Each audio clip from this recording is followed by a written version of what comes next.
बिस्मिल्लाहिर्रहमानिर्रहीम। अस्सलाम वालेकुम everyone and welcome to my channel making master.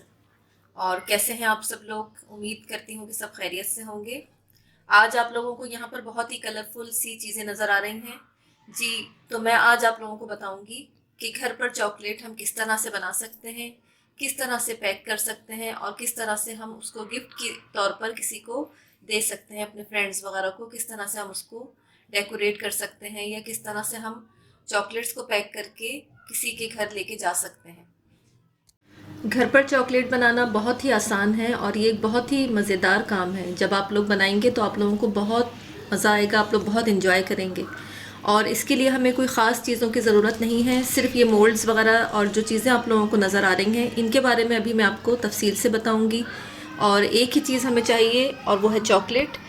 और चॉकलेट आप देख सकते हैं कि मैंने ले ली है और ये डार्क चॉकलेट है मेरे पास। इसको मैंने पीसेस में काट लिया है। आप चाहें तो मिल्क चॉकलेट यूज़ कर सकते हैं, चाहे तो कुकिंग चॉकलेट यूज़ कर सकते हैं, जो आपको पसंद हो। और ये चॉकलेट का कलर इसलिए आप लोगों को इस तरह से नज़र आ रहा है कि अभी सर्दी की वजह से ये थोड़ी सी ड्राई हो गई है, वरना ये बहुत डार्क चॉकलेट है। और इसको मैंने इस तरह से क्यूब्स में छोटे छोटे पीसेस में चॉप करके रख लिया है, क्योंकि जितनी हमारी चॉकलेट बारीक होगी और अच्छी कटी हुई होगी बारीक या कद्दूकश की हुई होगी, और गर्मियों में तो मैं कद्दूकश कर लेती हूँ लेकिन अभी इस तरह से हमारे पास हार्ड वे में है ये, तो इस तरह से हमें यूज़ करनी है। और जितनी बारीक और जितनी चॉप हुई भी होगी अच्छी चॉकलेट, उतनी ही ज़्यादा अच्छी ये मेल्ट होती है। तो सबसे पहले तो मैं आप लोगों को ये बताऊंगी कि चॉकलेट को मेल्ट करते किस तरह से हैं, और ये बहुत ही एक टेक्निकल वर्क है। अगर आप लोग इसमें कामयाब हो जाते हैं तो बिल्कुल यकीनन आप लोग बहुत अच्छी चॉकलेट घर पर बना सकते हैं। तो चलें देखते हैं कि चॉकलेट को घर पर किस तरह से हम मेल्ट कर सकते हैं और कितनी आसानी से ये मेल्ट हो जाती है। चॉकलेट को मेल्ट करने के लिए सबसे पहले मेरे पास यहाँ पर चॉकलेट है और चॉकलेट मैंने इस तरह से क्यूब्स में काट ली है। और एक अदद हमें सॉस पैन की ज़रूरत है, और हमेशा इसके चॉकलेट को पिघलाने के लिए जो भी सॉस पैन यूज़ किया जाता है वो नॉन स्टिक होता है, ताकि चॉकलेट उसमें मेल्ट होकर चिपक ना जाए। और अगर आप लोगों के पास ये नॉन स्टिक पैन नहीं है तो आप इस तरह के किसी भी कांच के बाउल के अंदर भी चॉकलेट डालकर इसको रख सकते हैं। और यहाँ एक पतीली में मेरे पास पानी है थोड़ा सा, और पानी हम पहले बॉईल करेंगे, थोड़ा सा गर्म करेंगे। बहुत ज़्यादा बॉईल नहीं करना हमें, बस इतना करना है कि ये थोड़ा सा गर्म हो जाए। और इस गर्म पानी के ऊपर मैं अपना ये सॉस पैन इस तरह से रख दूँगी। और ध्यान रहे कि ये सॉस पैन का जो बेस है, नीचे का हिस्सा है, ये पानी से टच नहीं होना चाहिए, वरना आपकी चॉकलेट ख़राब हो सकती है। तो इस तरह से हम इसके ऊपर रखने के बाद और अपनी चॉकलेट इसके ऊपर डाल देंगे सारी। इस तरह से हम चॉकलेट डाल के, और इसको मैं अभी चूल्हे पे रख रही हूँ। जब उसका उबाल हल्का सा आने लगेगा तो मैं चूल्हा उसका बहुत स्लो कर दूँगी, ताकि स्लो हमारी चॉकलेट इसके ऊपर मेल्ट हो। अगर आप बहुत तेज़ फ्लेम के ऊपर, बहुत तेज़ आंच के ऊपर चॉकलेट को मेल्ट करेंगे तो ये जल जाएगी और इसका टेस्ट भी ख़राब हो जाएगा। तो चलें हम अपनी चॉकलेट को मेल्ट करते हैं। चॉकलेट को मैंने मेल्ट करने के लिए रख दिया है, और अभी पानी में बॉईल नहीं आया है। हल्का सा बॉईल आएगा तो हम चूल्हा कम कर देंगे। और आप लोगों को इसमें बिल्कुल चम्मच नहीं चलाना है, इसी तरह से छोड़ देना है। जब ये मेल्ट होने लगेगी तो हम लकड़ी के चम्मच से या रबर स्पैचुला से इसको हिलाएंगे। जब तक हमारी चॉकलेट मेल्ट हो रही है तब तक मैं आप लोगों को इन तमाम चीज़ों के बारे में बता देती हूँ। यहाँ आप लोगों को दिख रहे हैं ये कुछ मोल्ड्स कलरफुल रखे हुए हैं मेरे पास, और ये सिलिकॉन मोल्ड्स कहलाते हैं। ये मुख्तलिफ़ शेप्स में, कलर्स में आते हैं और थोड़े से एक्सपेंसिव होते हैं, लेकिन ये लाइफ टाइम है। आप एक बार ले लें, उसके बाद आपको कभी भी दोबारा इसको लेने की ज़रूरत नहीं पड़ती। और इनकी सबसे अच्छी बात यह है कि आप इनको अवन में भी रख सकते हैं। ये हीट प्रूफ होते हैं, जलते नहीं हैं। हम इसके अंदर अपने छोटे कपकेक्स वगैरह भी बना सकते हैं। मैं आप लोगों को दिखा देती हूँ। देखें, ये इस तरह के डिज़ाइंस में आते हैं, और इसका जो असल डिज़ाइन है वो हमें पीछे से पता चलता है। इस तरह से हम देखते हैं तो ये एक फ्लावर का शेप है, और जब हम इसमें चॉकलेट अपनी डालेंगे तो वो इसी तरह से निकलेगी इसमें से। ये स्क्वायर शेप में है मेरे पास, और ये इस तरह से हार्ट शेप में, और टेडी बेयर की जो फेस है उस तरह के हैं। और जिस तरह के आप लेना चाहें ये मार्केट में मुख्तलिफ़ डिज़ाइंस में अवेलेबल हैं। और इसके अलावा ये इस तरह के भी आते हैं, और आप लोग देख सकते हैं इसके ऊपर 100 लिखा हुआ है। जब मैंने ये ख़रीदा था आज से 2-3 साल पहले, तो उस टाइम पर ये 100 रुपीज़ का था, और मेरे ख़्याल से अब इसके प्राइस थोड़े से बढ़ गए हैं। तो अगर आप लोग ये वाले नहीं परचेज़ कर सकते तो इस तरह के प्लास्टिक वाले भी आप लोग ले सकते हैं, और मैं भी आप लोगों को इन तमाम मोल्ड्स के अंदर थोड़ी थोड़ी सी चॉकलेट डाल के और इसके अंदर आपको तैयार करके दिखाऊंगी कि किस तरह से हमारी चॉकलेट तैयार हो सकती है। यहाँ आप लोगों को कुछ ये रैप्स नज़र आ रहे हैं कलरफुल, और ये एलुमिनियम के रैप्स हैं और इसके अंदर मैं चॉकलेट अपनी पैक करूँगी। और ये हमें मार्केट से, पेपर मार्केट से आसानी से मिल जाते हैं। ये बड़े साइज़ में थे, मैंने इसको काट के इस तरह से छोटा किया है और ये मुख्तलिफ़ कलर्स में वहाँ पर अवेलेबल हैं। और इस तरह से हम इसके अंदर जब चॉकलेट अपनी पैक करते हैं तो चॉकलेट हमारी एक तो सेफ़ हो जाती है और बहुत ज़्यादा खूबसूरत लगती है, किसी को प्रेजेंट करने के लिए बहुत ज़बरदस्त लगती है। यहाँ मेरे पास एक अदद पाइपिंग बैग मौजूद है जो कि हम अपनी क्रीम की फिलिंग और आइसिंग वगैरह के लिए यूज़ करते हैं, ये आप लोग देख सकते हैं। लेकिन आज मैं यहाँ पर इसलिए यूज़ कर रही हूँ ये कि जब चॉकलेट हमारी मेल्ट हो जाएगी तो उसको थोड़ा सा ठंडा करके हम इसके अंदर फ़िल कर लेंगे और उसके बाद हम इससे अपने मोल्ड्स वगैरह को फ़िल करेंगे। इस तरह से फिलिंग बहुत अच्छी और बहुत सफाई से होती है और हमारे हाथ भी ख़राब नहीं होते। और ये पाइपिंग बैग भी आपको वहीं से मिलेगा जहाँ से हम केक वगैरह के पैन्स और ये मोल्ड्स वगैरह लेते हैं। चॉकलेट आप लोग देख सकते हैं कि आहिस्ता आहिस्ता मेल्ट हो रही है और मैं भी इसमें थोड़ा सा ये हल्का सा इसको मिक्स कर रही हूँ। और कम्प्लीटली हम इसको नहीं चलाएंगे अभी जब तक कि ये पूरी मेल्ट ना हो जाए। बस हल्का सा इस तरह से आप मिक्स करके और इसको छोड़ दें और जब ये पूरी मेल्ट हो जाएगी तो फिर हम इसको मिक्स करेंगे। चॉकलेट हमारी बहुत अच्छी तरह से मेल्ट हो चुकी है, आप लोग देख सकते हैं। और मैं आप लोगों को दिखा दूँ कि नीचे जो पानी है वो अभी तक गर्म है और अभी हम इसको गर्म पानी के ऊपर ही रखेंगे ताकि ये जम ना जाए। सर्दी बहुत ज़्यादा है तो ये जम जाती है, इस वजह से मैंने इसको अभी भी गर्म पानी के ऊपर रखा हुआ है ताकि हम आसानी से इसको फिल कर सकें। मैंने यहाँ मोल्ड्स रख दिए हैं सारे और आप लोग देख सकते हैं ये चॉकलेट बिल्कुल मेल्टेड है अभी इस वक्त। और अब हम इसको फिल करना शुरू करते हैं। मैं आप लोगों को चमचे से भी फिल करके बताऊंगी और फिर पाइपिंग बैग से भी। आप लोग चाहें तो इस तरह से स्पून की मदद से इस तरह से इसको टपका के इसके अंदर और फिल कर सकते हैं मोल्ड्स को। ये आप लोग देख सकते हैं कि ये कितनी स्मूथ है और ये सिर्फ इसलिए इतनी स्मूथ है कि मैंने इसको बहुत स्लो फ्लेम पर मेल्ट किया है। अगर हम इसको तेज़ फ्लेम पर मेल्ट करेंगे तो ये बिल्कुल हार्ड हो जाएगी और इस तरह से शाइनी नहीं रहेगी। देखिए मैंने इस तरह से ये डाल दी है और चॉकलेट डालने के बाद हमेशा इसको इस तरह से टैप कर दें थोड़ा सा ताकि ये सेट हो जाए। अब देख सकते हैं आप लोग ये कितनी स्मूथ हो गई है और बिल्कुल प्लेन है ऊपर से।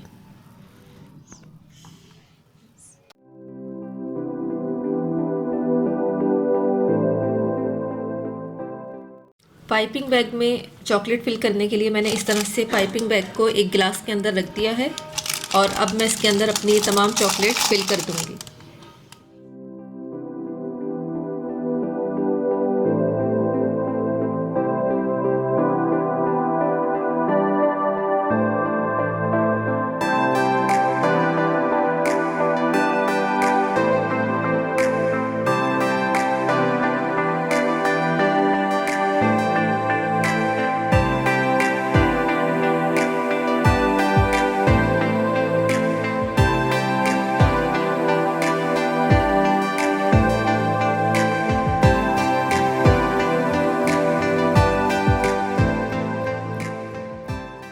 देखिए इस तरह से मैंने पाइपिंग बैग के अंदर तमाम चॉकलेट डाल दी है और ये अभी भी थोड़ी सी गर्म है और इसको मैंने रबर बैंड की मदद से इस तरह से टाई कर दिया है ताकि ऊपर से चॉकलेट ना निकल सके।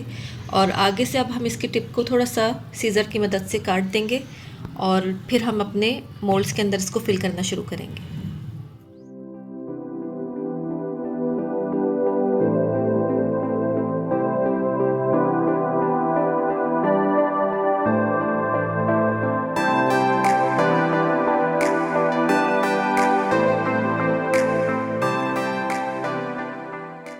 देखिए इस तरह से मैंने तमाम मोल्ड्स के अंदर थोड़ी थोड़ी चॉकलेट डाल दी है और ये अभी 10 से 15 मिनट में जम जाएगी। मैं अभी किचन काउंटर पर ही छोड़ रही हूँ क्योंकि सर्दी बहुत है। अगर गर्मी होती तो मैं इसको फ्रिज के अंदर रखती। तकरीबन आधा घंटा हो चुका है, बल्कि आधे घंटे से भी कम में ये चॉकलेट्स बिल्कुल अच्छी तरह से जम गई हैं मोल्ड्स के अंदर और सेट हो गई हैं, आप लोग देख सकते हैं। और गर्मी में जब भी आप लोग चॉकलेट मेकिंग करें तो इसी तरह से आप फिल करके इसको फ्रिज में कम से कम 15-20 मिनट के लिए रख दें तो ये बहुत अच्छी तरह से सेट हो जाएंगी। चले मैं आप लोगों को निकाल कर दिखाती हूँ।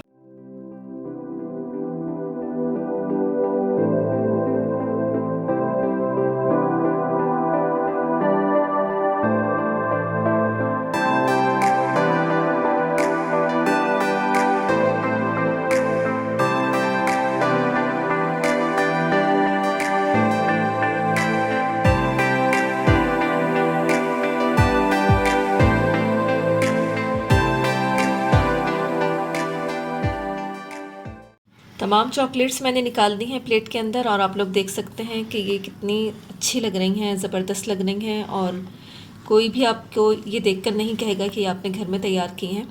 तो चलें अब हम इनको पैक करते हैं और मैं आपको दिखाती हूँ कि किस तरह से हम वो कलरफुल रैपर्स जो हैं उनमें इनको रैप करेंगे।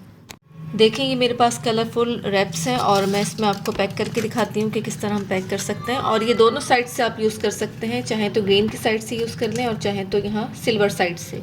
मैं यहाँ सिल्वर साइड को यूज़ कर रही हूँ और एक चॉकलेट इसके अंदर हम इस तरह से, जो ये वाला शेप है इसका, इसको नीचे रख के और इसको हम पैक कर देंगे इस तरह। और ये बहुत आसानी से पैक हो जाती हैं। ये एलुमिनियम के रैप्स हैं और इसमें हम बहुत ईजीली इसको पैक कर सकते हैं।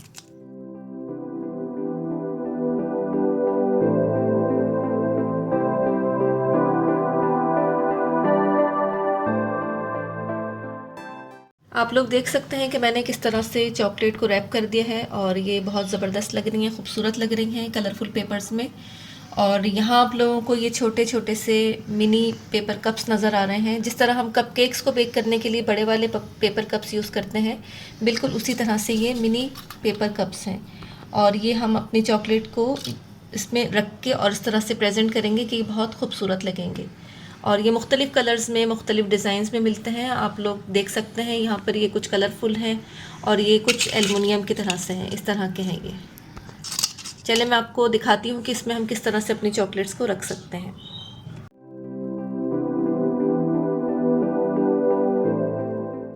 देखिए मैंने दोनों तरह से आप लोगों को दिखा दिया है कि किस तरह से हम इसकी प्रेजेंटेशन कर सकते हैं रैप करने के बाद भी, और इस तरह से छोटे वाले पेपर केसेस के अंदर भी रख के। और अब मैं आप लोगों को बताती हूँ कि अगर हमें किसी को ये गिफ्ट के तौर पर देनी है तो हम किस तरह से इसको दे सकते हैं।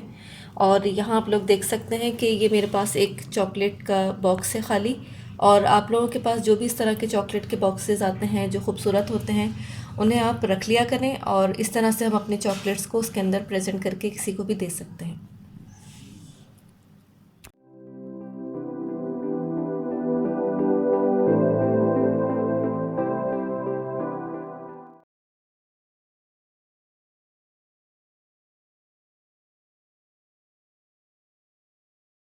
आप लोग देख सकते हैं मैंने इस तरह से इसके अंदर अरेंज कर दी हैं चॉकलेट्स। और अगर आप ये किसी को देते हैं और बताते हैं कि ये आपने ख़ुद बनाई हैं, तो बिल्कुल भी कोई यकीन नहीं कर सकेगा कि ये आपने ख़ुद बनाकर और इस तरह से पैक की हैं।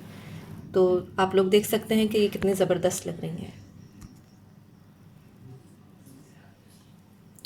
रैप हुई भी चॉकलेट्स आप इस तरह से किसी भी इस तरह की प्लेट में, जैसे मैंने ले ली है, इस तरह की प्लेट में आप इसको लेके और रैपिंग पेपर से इसको रैप कर सकते हैं, ट्रांसपेरेंट पेपर से, और ऊपर से बो या रिबन वगैरह बांध के आप इसको लेके जा सकते हैं किसी के भी घर।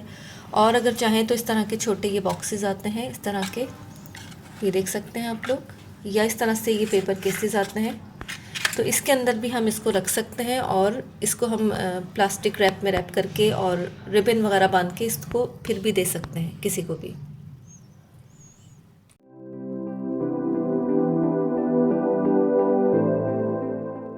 और अगर किसी बहुत ही स्पेशल फ्रेंड को आपको गिफ्ट करना हो अपनी होममेड चॉकलेट्स, तो इस तरह की डेकोरेटिव प्लेट्स या बॉल्स या इस तरह की जो भी आइटम्स होते हैं जो हम डेकोरेशन के लिए यूज़ करते हैं, उनके अंदर भी आप इनको सर्व कर सकते हैं, दे सकते हैं। और इसको भी आप इसी तरह से रैपिंग पेपर में रैप करके ट्रांसपेरेंट में, और आप किसी के भी घर लेके जा सकते हैं और ये बहुत अट्रैक्टिव और ख़ूबसूरत लगते हैं देखने में।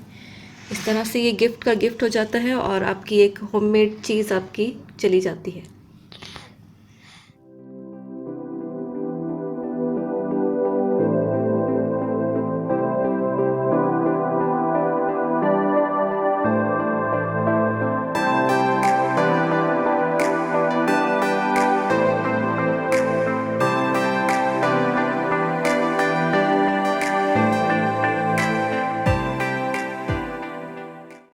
तो आप लोगों ने देखा कि कितनी आसानी से हमने घर पे चॉकलेट्स तैयार कर ली हैं और ये कितनी ब्यूटीफुल लग रही हैं। और आप किसी को भी प्रेजेंट करते हैं तो वो ज़रूर, उसका दिल खुश हो जाएगा कि आपने अपने हाथ से बनाकर और इतनी ज़बरदस्त प्रेजेंटेशन के साथ उसको दी हैं। तो आई होप आप लोगों को आज की ये जो वीडियो है ये ज़रूर पसंद आई होगी, और जो चॉकलेट मेकिंग का मैंने तरीका आप लोगों को बताया है, आप लोग ज़रूर इसको फॉलो करेंगे। तो चलें अब मुझे इजाज़त दें और अभी हम चलते हैं अपनी आज की किचन टिप की तरफ।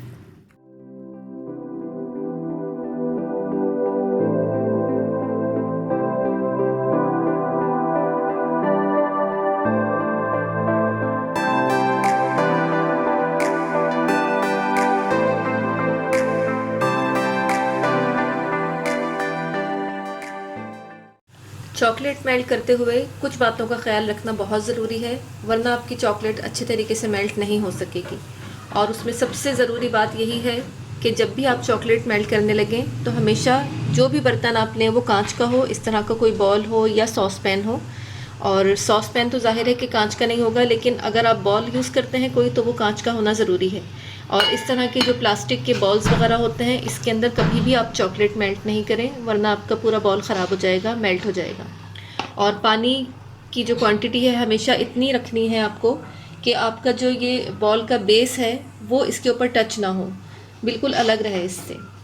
और इस बात का भी ख्याल रखना है कि हमेशा हल्की आंच पर आपको चॉकलेट बॉईल करनी है, क्योंकि अगर आप तेज़ चूल्हे पर चॉकलेट बॉईल करेंगे तो साइड से स्टीम वगैरह निकल के आएगी जो चॉकलेट को ख़राब कर देगी। और ये भी बहुत ज़रूरी बात है कि आपका जो भी बर्तन है वो इसके ऊपर फ़िक्स होना चाहिए, इस तरह से जैसे मैंने रखा है तो ये बिल्कुल फ़िक्स है। आप लोग देख सकते हैं कि इसके अंदर से स्टीम के निकलने के कोई चांसेस नहीं हैं। अगर हम कोई छोटा बर्तन ले लेते हैं जो उसके ऊपर फ़िक्स ना हो तो फिर स्टीम जैसे ही जनरेट होगी तो वो चॉकलेट को ख़राब कर देगी। इसके अलावा दूसरी ज़रूरी बात यह है कि जब आप चॉकलेट मेल्ट करते हैं तो हमेशा लकड़ी का या फिर ये रबर स्पैचुला आप यूज़ करें। इस तरह के जो चमचे होते हैं स्टील के, ये आप कभी भी यूज़ नहीं करें। अगर आप ये चम्मच चलाएंगे तो चॉकलेट हमेशा हार्ड हो जाएगी, ख़राब हो जाएगी। तो कोशिश करें कि हमेशा लकड़ी का चम्मच यूज़ करें या फिर ये रबर स्पैचुला। तीसरी अहम बात यह है कि बहुत सारे लोग सोचते हैं कि चॉकलेट को हमें छोटे टुकड़ों में पीसेस करने पड़ेंगे, तो वो सोचते हैं कि हम चॉकलेट चिप्स को यूज़ कर लें। और ये जो चॉकलेट चिप्स होते हैं ये आप कभी भी चॉकलेट मेल्ट करने के लिए, चॉकलेट मेकिंग में कभी यूज़ नहीं कर सकते, क्योंकि इनको इस तरह से डिज़ाइन किया जाता है कि ये मेल्ट ना हो। और जब हम अपने कुकीज़ या केक्स वगैरह में ये यूज़ करते हैं चॉकलेट चिप्स, तो ये हमेशा इस तरह से हार्ड होते हैं, इसी तरह की शेप होती है इनकी। और हमारी कोशिश यही होती है कि ये मेल्ट ना हो कुकीज़ में या फिर आइसिंग में, और केक्स वगैरह में ये प्रोमिनेंट हो। तो आप लोग कभी भी चॉकलेट चिप्स को मेल्ट मत कीजिएगा चॉकलेट मेकिंग के लिए। एक और अहम बात यह है कि जब हम चॉकलेट मेल्ट करने लगते हैं तो इसके लिए बहुत पेशेंस चाहिए, थोड़ी सी बर्दाश्त, थोड़ा सा सब्र, क्योंकि चॉकलेट बहुत स्लो फ्लेम पर बहुत आहिस्ता आहिस्ता मेल्ट होती है। लेकिन बहुत सारे लोग ऐसे हैं जो जल्दी की वजह से थोड़ा सा पानी या मिल्क वगैरह ऐड कर देते हैं चॉकलेट के अंदर, ताकि वो जल्दी से मेल्ट हो जाए, कुछ मॉइस्चर मिलेगा तो वो जल्दी मेल्ट हो जाएगी। लेकिन आप लोग ऐसा कभी मत कीजिएगा, क्योंकि जब भी आप कोई लिक्विड, कोई मिल्क या पानी वगैरह चॉकलेट मेल्ट करने में यूज़ कर लेते हैं तो वो हमेशा चॉकलेट को ख़राब कर देती है। और ये मेरा अपना पर्सनल एक्सपीरियंस है कि मैंने भी इसी तरह से एक बार पानी या दूध का इस्तेमाल कर लिया था, तो वो मेरे डालते ही चॉकलेट बिल्कुल हार्ड हो गई थी, बिल्कुल ख़राब हो गई थी। तो आप लोग प्लीज़ ऐसा कुछ मत कीजिएगा। इसके अलावा एक बात ये भी है कि जब हम चॉकलेट मेल्ट करते हैं तो कोशिश ये होनी चाहिए कि हमारा बर्तन या बॉल या जो भी हम सॉस पैन यूज़ कर रहे हैं, जिस तरह से आप लोग यहाँ पर ये देख रहे हैं, तो ये छोटा हो। जितना ज़्यादा सॉस पैन आपका छोटा होगा उतनी ही अच्छी आपकी चॉकलेट मेल्ट होगी और ज़ाया होने से बच जाएगी, क्योंकि जितना बड़ा आप अपना पैन यूज़ करेंगे तो चॉकलेट जितनी हमें यूज़ करनी है हम यूज़ कर लेंगे, फिर लास्ट में वो इसके साइड्स वगैरह पर चिपक जाएगी ठंडी होने के बाद। तो इस तरह चॉकलेट ज़ाया होती है। कोशिश करें कि हमेशा छोटा सॉस पैन यूज़ करें चॉकलेट मेल्ट करने के लिए। तो आई होप आप लोगों को आज की ये तमाम टिप्स और तमाम बातें अच्छी तरह से समझ में आ गई होंगी। और जब भी आप लोग चॉकलेट मेकिंग करेंगे तो इन सब बातों को ज़रूर फॉलो कीजिएगा, तो इंशाल्लाह आपकी चॉकलेट बहुत अच्छे तरीके से मेल्ट हो जाएगी। तो चलें, अब मुझे इजाज़त दें। मिलती हूँ आप लोगों से एक और न्यू वीडियो में, एक और न्यू रेसिपी और किचन टिप के साथ। तब तक के लिए अल्लाह हाफ़िज़।